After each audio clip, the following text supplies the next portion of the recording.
কণ্ঠে জাংকুক নিজের সম্বিত ফিরে পেল। তে প্রায় সঙ্গে সঙ্গেই জাংকুকের ওপর থেকে উঠে এক দৌড়ে স্পট ত্যাগ করে উধাও হয়ে গেল। জাংকুক শুধু দেখলো একজোড়া পা নুপুরের ঝংকার তুলে সিঁড়িতে উঠে গেল। জাংকুকের মনে পড়ে গেল তেকে প্রথম দেখার দিনটা। সেদিন আজও তার মনে সতেজ নির্মল ভাবে খোদাই করা। সুযোগ পেলেই জাংকুক সেই দৃশ্যটা মনে করার চেষ্টা করে। তবে এই মুহূর্তে তের ওপর জাংকুকের রাগ হচ্ছে, ভীষণ রাগ হচ্ছে। সে না হয় পালিয়ে বেঁচে গেল, কিন্তু তার কি হবে? তুমি কি করলে? কথাটা মনে মনে বললে লজ্জিত ভঙ্গিতে, আর চোখে তাকালো জাংকুক লি মিনহুর দিকে। হ্যাঁ, এসেছে লি মিনহু, ডংওক আসেনি, এটাই জাংকুকের ভাগ্য। এদিকে লি মিনহু এখনো মূর্তির মতো দাঁড়িয়ে, চোখে বিস্ময়তার পাহাড় নিয়ে। জাংকুক বুঝতে পারলো না সে কি করবে। এমন সময় দৃশ্যপটে হাজির হলো ডংওক। জাংকুককে বাড়িতে দেখে সে এমনিতেই অবাক হয়েছে, তার উপর লি মিনহুকে এভাবে মূর্তির মতো দাঁড়িয়ে থাকতে দেখে ডংওক কিছুই বুঝলো না। ডংওক তাই ভাইয়ের কাঁধ ঝাঁকিয়ে বলে উঠল, কি হয়েছে? মনে হচ্ছে ভূত দেখেছো তুমি? ভূত? হ্যাঁ, দিনে দুপুরে ভূতের মতোই অবিশ্বাস্য কিছুই যেন দেখলাম। ভাগ্যিস তুই দেখিসনি, দেখলে তুই হার্ট ফেল করতি। দেখ, কি বলছো? আর জাংকুক, তুই আসবি কই, কিছু জানাসনি তো আগে? জাংকুক নিজেকে সামলে বলে উঠল, লি মিনহুর সাথে কথা বলতে এসেছি, তাই তোকে বলা হয়নি। আমি তো তোর কাছে কৈফিয়ত চাইনি, তাছাড়া এখন চেয়েই বা কি করবো? কথাটা ডংওক দোতলার বারান্দার দিকে তাকিয়ে বলল আর দৃষ্টিতে। সেখানে লাজুক ভঙ্গিতে দাঁড়িয়ে তে ভাইয়ের চোখে চোখ পড়তেই ঘরের দিকে দৌড়ে চলে গেল। লি মিনহু আর জাংকুকের মাঝে কঠিন নীরবতা নেমে এলো। দুজনে কেউই বুঝতে পারছে না কথা কোথা থেকে শুরু করবে। শেষে বিব্রতা কাটিয়ে জাংকুকই বলে উঠল, আমি আপনার কাছে মন্ত্রী হানের গোডাউন সহ সবকিছু রেড করার পারমিশন চেয়েছিলাম। তারপর থেকে আপনি পালিয়ে বেড়াচ্ছেন, কেন জানতে পারি? পালাইনি তো, আমিও কাজ করছিলাম। কি কাজ? যেটা আমার এই কাজ থেকেও বেশি জরুরি বটে।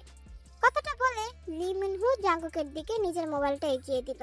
জাংকুক সেটার দিকে তাকালে লি মিনহু বলে উঠল, এটা হাই কমান্ডারদের বক্তব্য। তারা বলেছে কোনো প্রকার জোরালো প্রমাণ ছাড়া এত সম্মানিত আর শক্তিশালী মানুষের বিরুদ্ধে সার্চ ওয়ারেন্ট তারা দিতে পারবে না। জোরালো প্রমাণ নেই মানে? আমি তো সবকিছু দিলাম। সেখানে পরিষ্কার বোঝা যাচ্ছে ড্রাগনের সঙ্গে সরাসরি হানের যোগাযোগ আছে। এটাই সমস্যা। আমাদের এমন কিছু লাগবে যেটা হানের মুখোশ সকলের সামনে খুলে পড়বে, তাহলে তুমি যা চাইছো তা করতে পারবে। তাছাড়া তোমার রিপোর্টই বলছে ড্রাগনের আরো দুটো মূল মাথা আছে। এদের মধ্যে ডিটু নামের একজনের কথা আমরা জানি, কিন্তু সে কে তার চেহারা অবধিও আমরা জানি না। আর অন্য মানুষটাকে তার নাম অবধিও তো আমরা জানি না। আমি বলেছি এই বিষয়ে আমি খুব শীঘ্রই রিপোর্ট জমা দেব। তাছাড়া অন্ধকারে কে থাকতে পারে সেটা হয়তো আমি অনুমান করতে পারছি। ক্যারিয়ারের শুরুতে সে অনেকটা বোকামি করেছিল, বেখেয়ালিও ছিল বটে। জাংকুক, তোমার কাজের দক্ষতার প্রতি আর তোমার অনুমানের প্রতি আমার বিন্দুমাত্র সন্দেহ নেই। তবে বুঝতেই পারছো সিস্টেম ও হানের লোক আছে, তাই তুমি যা চাইছো আমি ইচ্ছে করলেও তা করতে পারবো না। তাহলে আমাকে আনঅফিশিয়ালি সবকিছু করতে হবে, তখন আপনি আমাকে কিছু বলতে পারবেন না। এই পর্যন্ত তুমি ঠিক কয়টা কেস অফিশিয়ালি সলভ করেছো? জাংকুক কিছু বলে না। পরপর দুইবার আনঅফিশিয়ালি কাজ করতে গিয়ে লি মিনহুকে সে সমস্যার সাথে ফেলেছিল। লি মিনহু তখন তাকে পারলে খুন করে। লি মিনহু বলে উঠল, যা করার করো, এবার তোমাকে ছাড় দিলাম। তবে শোনো, সরাসরি এমন কিছু করো না যাতে ডিপার্টমেন্টের উপর চাপ আসে, তাহলে তোমার আর তোমার টিমের এতগুলো বছরের কষ্ট ধূলিসাৎ হয়ে যাবে। জাংকুক যেন লি মিনহুর এমন কথায় ছাড় পেল অনেকটা। মনে মনে একটা ছক কষে নিল জাংকুক। নিজের অজান্তেই সে হেসে উঠল। জাংকুকের এমন হাসি দেখে লি মিনহু বুঝতে পারলো তার কপালে শনি তাণ্ডব করছে। এই ছেলে যতবারই ভাবে হেসেছে নিজের সহ তাকে নিয়ে বিপদে পড়েছে, কিন্তু লি মিনহুই বা কি করবে? জাংকুকের টিম ছাড়া লি মিনহু কিছুই ভাবতে পারেনি যখন প্রথম তার হাতে কেসটা এসেছিল। জাংকুক আর লি মিনহু আরো কিছুক্ষণ এই বিষয়ে কথা বলে জাংকুক যখন চলে যাওয়ার জন্য উঠবে, তখন লি মিনহু বলে উঠল, জাংকুক, এবার বন্ধুর মতো একটা অ্যাডভাইস দিই। তুমি শুধু শুধু আমার বোনটাকে আর এত কষ্ট দিও না। ইউরিকে কলেজে এনে তার ঘুম নষ্ট করে ফেলেছো তুমি। কাল সারা রাত ঘরে ভাঙচুরের শব্দ শুনেছি। বুঝতেই পারছো, ওর পাশের ঘরটায় আমি থাকি। আমার ঘুমোতে অসুবিধা হয়। মানে বস, আপনি তো জানেন। মানে করো না। আমি তো সবটা জানি, কিন্তু তে তো জানে না। তাকে একসময় বুঝিয়ে দিও। কিন্তু হ্যাঁ, দূর থেকে। জাঙ্কুক পরিষ্কার বুঝতে পারলো লি মিনহুর কথার মানে। লজ্জায় জাঙ্কুকের চেহারা লাল হয়ে উঠল। জাঙ্কুক কোনো মতে সেখান থেকে চলে গেল, যেন পালিয়ে বাঁচল। লি মিনহু হেসে লুটোপুটি খেলো যেন। লি মিনহু হাসছিল, তখন ডাঙ্গুক দোতলা থেকে নেমে হতাশ ভঙ্গিতে বলল, চলে গেল? আমি যে ওকে থাকতে বললাম কথা আছে বলে। কেন? পার্টিতে আসতে বলতাম, আবার কেন? তের হাতে ইনভিটেশন লেটার দিয়ে পাঠিয়ে দিস। এখন চল, একদম দাবা খেলি। সেটা করলে হয় নাকি? এত বছর কোনো যোগাযোগ ছিল না, এখন আবার যোগাযোগ হয়েছে, এটা ভালো দেখাবে না। তাহলে যেটা ইচ্ছা সেটা কর, কিন্তু এখন আমার সাথে দাবা খেলতে হবে। আমি খেলবো না, তুমি চিট করো। আরে আজকে করবো না, চল তো। এই বলে ডাউনকে এক প্রকার টেনে হিচড়ে সেখান থেকে নিয়ে গেল লি মিনহু। গানে সুরে সুরে নাচ করছে লিসা আর ইউনজিন। ঘরটা অন্ধকার, তবু ওরা একে অপরের সঙ্গে বিনা বাধায় পাগলের মতো নেচে যাচ্ছে। একসময় গান থেমে গেল। লিসা ক্লান্ত ভঙ্গিতে চেয়ারের দিকে এগিয়ে গেল। ওরা কতক্ষণ নাচছিল। লিসার পা ব্যথা করছে, হাঁটতেও তার কষ্ট হচ্ছে। লিসা প্রায় পড়েই যেত যদি না ইউনজিন লিসার কোমর জড়িয়ে তাকে সামনে নিত। ইউনজিনের চোখের দিকে তাকিয়ে লিসা থমকে গেল। শিয়ালের মতো তীব্র চোখে আজ লিসা হতাশা আর উদাসীনতা দেখছে। দীর্ঘ 3 বছরে ইউনজিনের এমন দৃষ্টি সে দেখেনি, নাকি কখনো খেয়াল করেনি। ইউনজিন টেবিলের ওপর থেকে পানির গ্লাসটা নিয়ে লিসার দিকে এগিয়ে দিয়ে বলল, ওভাবে তাকিয়ে আছো কেন তুমি? তুমি উন্মাদের মতো নাচছিলে ইউনজিন। তোমার কি হয়েছে বলো তো? আমি তো উন্মাদী, তুমি জানো না? লিসা কিছু বলে না। ইউনজিন লিহা নামধারী লিসাকে কোলে তুলে নিয়ে বিছানায় শুইয়ে দিয়ে তার ঘাড়ে মুখ গোজে। লিসা, ইউনজিনের স্পর্শ আজ অন্য দিনের থেকে আলাদা। কামুক বাসনা সেখানে, যা দীর্ঘ 3 বছরে লিসা খুঁজে পায়নি। লিসা ইউনজিনকে আলতো ধাক্কায় নিজের থেকে সরিয়ে দিলে ইউনজিন কোনো প্রকার জোর না করে ঘর ছেড়ে চলে যায়। তবে যাওয়ার আগে ইউনজিন বলে উঠল, পরশুদিন তুমি রেডি থাকবে লিহা, আমরা বের হব। এই বলে ইউনজিন বেরিয়ে গেল। লিসা বিছানায় গা এলিয়ে দিল। তার চোখের সামনে হঠাৎ করে ইউনজিনের চেহারাটা ভেসে উঠল। পরক্ষণেই নিজের গালে নিজেই চর বসিয়ে বিছানায় উঠে বসে পড়ল লিসা। নিজেকেই নিজে বলে উঠল, লিসা, ভুলে যাস না, ও কার ছেলে। হান পরিবারের প্রতিটি সদস্য আমাদের শত্রু। আর আয়ু কলেজ শেষে গাড়ির জন্য অপেক্ষা করছে।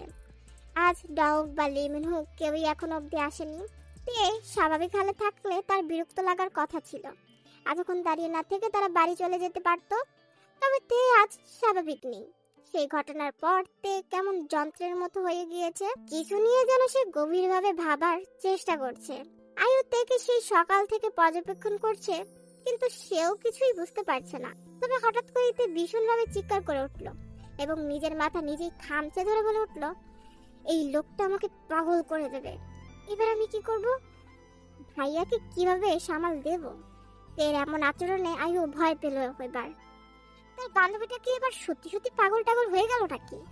মাথা স্ক্রু তো আগেই দুইটা একটা লুজ ছিল। আয়ু কিছু বলতেই যাবে, ঠিক তখন তের কানে কিছু একটা এলে তে বিরক্ত ভরা দৃষ্টিতে আশেপাশে তাকাতে লাগলো। এমন সময় তের কানে বাজলো পেছন থেকে কারা যেন বাঁশি বাজাচ্ছে, শীষ বাজাচ্ছে। তে আর চোখে সেদিকে তাকালো। কিছু বদমাস ছেলে, লোকটা গুন্ডা টাইপের। রাগে তের সারা শরীর জ্বলে উঠলো। ছেলেগুলো আসার টাইম পেল না, তার মাথাতে এমনিতেই বিগড়ে আছে। ছেলেগুলো তাদের দুজনকে নিয়ে কুৎসিত সব কথাবার্তা বলছে, অদ্ভুত অঙ্গভঙ্গি করছে। তের হাতের কাছে একটা ইট খুঁজে পেল। ওটা বেশ বড়, ঠিক মতো মারলে মাথা ফাটবে। তে ইটটা হাতে তুলে নিলে আয়ু ভয়ে তের হাত চেপে ধরে বলে উঠলো, ভাবতে দোস্ত, চল আমরা একটা ট্যাক্সি করে চলে যাই। এদের শিক্ষা না দিলে এরা পেয়ে বসবে। আয়ু, বুঝতে পারছিস না কেন? বাদ দে না দোস্ত, ঝামেলা বাড়াস না, চল আমরা চলে যাই। ছেলেগুলো কুৎসিত সব কথাবার্তা নিজেদের মধ্যে চালাচ্ছে এবং সেগুলো পরিষ্কার তে আর আয়ুকে ইঙ্গিত করা। শীষ আরেক দফা বাজানো হলে তে এবার রাগে ক্ষোভে ফেটে পড়লো। সে সে আয়ুর বাধা না মেনে ইটটা হাতে তুলে নিয়ে পেছনে তাকানোর আগেই ধূপধাপ কিছু শব্দ শুনতে পেল। এই হতভম্ব দৃষ্টিতে দেখলো যারা এতক্ষণ কুৎসিত সব কথাবার্তা বলছিল তারা সকলে এখন মোটামুটি মাটিতে গড়াগড়ি খাচ্ছে। জঙ্গক অবশ্য এই মুহূর্তে একটার মুখ চেপে ধরে আছে পাশের বালির ঢিপিতে। যেহব একটার হাতের ওপর দাঁড়িয়ে আছে। তবে তে অবাক হয়ে দেখলো তাদের সঙ্গে জিমিন আর সুগাও আছে। সুগা একটা ছেলের পিঠের ওপর আয়েশ করে বসে আছে। জিমিন অবশ্য এত কিছু যেন গুরুত্বই না দিয়ে দৌড়ে এলো তের কাছে, জড়িয়ে ধরলো তেকে। কেমন আছো আপু? কালকে কল ধরলে না যে? কালকে তাড়াতাড়ি ঘুমিয়ে পড়েছিলাম। আমি তাছাড়া ভালোই আছি, কিন্তু এখানে কি হলো? কিছুই হলো না, কর্মের উচিত শাস্তি পেল আর কি। কথাটা বলে জিমিন সৌর দৃষ্টিতে মাটিতে লুটোপুটি খাওয়ার লোকগুলোর দিকে তাকালো। তার চোখে ঘৃণা ভরা দৃষ্টি, অগ্নি ঝরে ঝরে পড়ছে সেখানে। জাঙ্কুক এবার তের দিকে এগিয়ে এসে বলে উঠল, রাস্তায় যে সে শীষ দিলে ফিরে তাকাবে না। তুমি নারী, পৃথিবীর শ্রেষ্ঠ সম্মান তোমার প্রাপ্ত। তুমি রাস্তার কোনো কুকুর না যে শীষ দিলেই ফিরে তাকাবে। রেগে গেল, এটাও তার দোষ। রাগে ক্ষোভে জাঙ্কুকের সামনে দুই হাত জড়বদ্ধ করে বলে উঠল, ক্ষমা করুন, আমি বুঝতে পারিনি, এটাও আমার দোষ। জাঙ্কুক বুঝতে পারলো না তের রেগে যাওয়ার কারণ। সে কি এমন বললো রেগে যাওয়ার মতো? রাগার কথা তো ছিল তার, যে কাজতে করে এসেছে। জাঙ্কুক হতবাক ভঙ্গিতে তাকালো জিমিনের দিকে। জিমিন এমন ভাব দেখালো যেন এই মুহূর্তে সে পৃথিবীর সবচেয়ে বড় হতাশা। বোনের চোখের এই দৃষ্টিতে জাঙ্কুক যেন আহতই হলো খানিকটা। উপরন্তু তের রাগের কারণ সে বুঝতে পারছে না। সব মিলিয়ে দ্বিধায় পড়ে তাকালো দুই বন্ধুর দিকে। যে হোক মুখ ফেরালো, তার মানে সেও জানে না কি হচ্ছে। আর সুগা তো এমন ভাবে তাকিয়ে আছে যেমন তাকে কিছু জিজ্ঞাসা করলেই সে লাঠি হাতে তেড়ে আসবে। উপায় অন্ত না পেয়ে জাঙ্কুকে তের হাত ধরে টেনে দূরে একপাশে নিয়ে গেল, কিছুটা আড়ালে। তাই দেখে উপস্থিত সবাই অবাক দৃষ্টিতে তাকালে এবার জাঙ্কুক কুছ পারওয়া নেই, হ্যাঁ এমন ভঙ্গিতে তাকালো। দূরে ডঙ্গক আর লিমনু হা হয়ে দেখলো সবকিছু। ডঙ্গক বলে উঠলো, তুমি খাও, আরো পাস্তা খাও। দেখেছো এখানে কি ঘটে গিয়েছে আমাদের অনুপস্থিতিতে? তোর অনুপস্থিতিতে অনেক কিছু হয়ে যায়। দেখে ভাই, বিশেষ কর আমার হিসেবে এটা ছিল না। আর তুমি আমাকে দোষারোপ করো আমি কেন জাঙ্কুককে তের থেকে দূরে থাকতে বলেছিলাম। আমার কল্পনা তো এই হিসাব ছিল না যে তে আমার বন্ধুর প্রেমে পড়বে। হয়েছে, নিজেকে ডিফেন্স করা বন্ধ কর। এই আর্মি থেকে একটা বদ অভ্যাস নিয়ে এসেছিস। ডঙ্গক গাড়িতে মাথা চেপে বসে পড়লো। ভাই হয়ে এমন সময় এন্ট্রি নেওয়াটা কি ঠিক হবে তার জন্য? সে তো নিজেই অস্বস্তিতে পড়ে যাবে। পার্টিতে ইনভিটেশন করার জন্য সুগার সহ ওদের কলেজে দেখা করতে বলেছিল ডঙ্গক। তবে এরা তো মাফিয়াদের মতো নিজেদের রাজত্ব বিস্তার করে যে যার রানী নিয়ে পালিয়ে গেল রীতিমতো। ডঙ্গক ঠিক করলো আপাতত তার এখানে থেকে চলে যাওয়াটাই ভালো। পার্টির পর এর একটা সুরাহা করতেই হবে। যেহেতু দোষের মূল সে নিজেই, নিজেকে কখন এতটা বলদ মনে হয়নি ডঙ্গকের। সবসময় ভুল জায়গায় উপস্থিত হয়ে পড়ে সে। দেহ পায়ের দিকে এগিয়ে গেল সুগার হাতে বদমাশগুলোকে তুলে দিয়ে। সুগা এবার একটা সিগারেট ধরিয়ে পুলিশ স্টেশনে কল করে পরম সুখে সিগারেটের টান দিতে থাকলো। জিমিন এবার এগিয়ে গেল সুগার দিকে হাত বাড়িয়ে দিয়ে বলে উঠলো, আমাকেও দিন তো। সুগা হতভম্ব দৃষ্টিতে জিমিনের দিকে তাকালো, যেন জিমিন কি বলছে সুগা বোঝেনি। জিমিন সুগার এমন দৃষ্টিতে বিরক্ত ভরা গলায় বলে উঠলো, বোঝেননি? আমিও সিগারেট খাবো, দিন না একটা টান দি। জিমিনের কথা শুনে সুগার কাশি উঠে গেল। সে কাশতে থাকলো। জিমিন সেদিকে তোয়াক্কা না করে সুগার হাত থেকে সিগারেটটা নেওয়ার চেষ্টা করলে সুগার রাগে গলায় বলে উঠলো, থাপ্পড়ছ না ফাজিল মেয়ে, তুমি সিগারেট খাবে? দিনে দুপুরে মজা করছো আমার সঙ্গে কেন? আপনি খেতে পারলে আমি খেলে ক্ষতি কি? আমি মানুষ খুন করলে তুমিও করবে? করবো খুন, কিন্তু লাস্টে আপনাকে গুম করতে হবে। আমি খুন করার পর জেলে যেতে পারবো না মিস্টার। সুগা হতভম্বের থেকেও বেশি কিছু থাকলে সেটা হলো, বলে কি মেয়ে, দিনে দিনে মাথাটা কি ওর আরো খারাপ হয়ে যাচ্ছে? সুগা সন্দিহান দৃষ্টিতে তাকালো। সুগার এমন দৃষ্টিতে জিমিন যেন আনন্দ পেল। সে মাটিতে পড়ে থাকা আরেকটি ছেলের উপর বসে পড়লে ছেলেটা আর্তনাদ করে উঠলে জিমিন বিরক্তি ভরা গলায় বলে উঠলো, চুপ করো তো ভাই, একটু কথা বলতে দাও শান্তিতে। মিস্টার, কি সিদ্ধান্ত নিলেন? গুম করবেন আমার খুন করা লাশ? কথাটা বলে জিমিন ভুবন মোহিনী হাসি হাসলো। সুগার মনে হলো সে আবারও নিজের সর্বনাশ করে ফেললো। নতুন করে আবারও এই বেপরোয়া ফাজিল মেয়েটার প্রেমে পড়লো সুগা। না, প্রেমের তো সে বহুকাল হয়েছে পড়েছে, আজ যেন ভালোবেসে ফেললো পুরোপুরি এই মেয়েটাকে। জাঙ্কুকের দিকে তে রাগে বিস্ফারিত দৃষ্টিতে তাকিয়ে নিজের হাত জাঙ্কুকের থেকে ছাড়িয়ে বলে উঠল, পথের মাঝখানে কোন সভ্য ছেলে একটা মেয়ের হাত এভাবে ধরে? আর ড্রয়িং রুমে কোন সভ্য মেয়ে একটা ছেলের অতটা কাছাকাছি আসে? সেটার প্রতিশোধ নিচ্ছেন বুঝি? না, তোমাকে খুঁজছিলাম ভিন্ন কারণে। এগুলো কি করছো তুমি? নিজের মোবাইলটা তের চোখের সামনে ধরে বলে উঠল কথাগুলো জাঙ্কুক। সেখানে একটা ভিডিও চলছে। তে জাঙ্কুকের কেবিনে প্রবেশ করে তার চেয়ারের ঝুলন্ত কোটের ওপর দোয়াতের কালি ফেলে দিচ্ছে। তারপর জাঙ্কুকের টেবিল ও মার্কার দিয়ে কার্টুন আঁকিবুকি করে ভদ্র মেয়ের মতো কেবিন থেকে বেরিয়ে যাচ্ছে। যেন জাঙ্কুকের কেবিনে তে কখনোই ছিল না।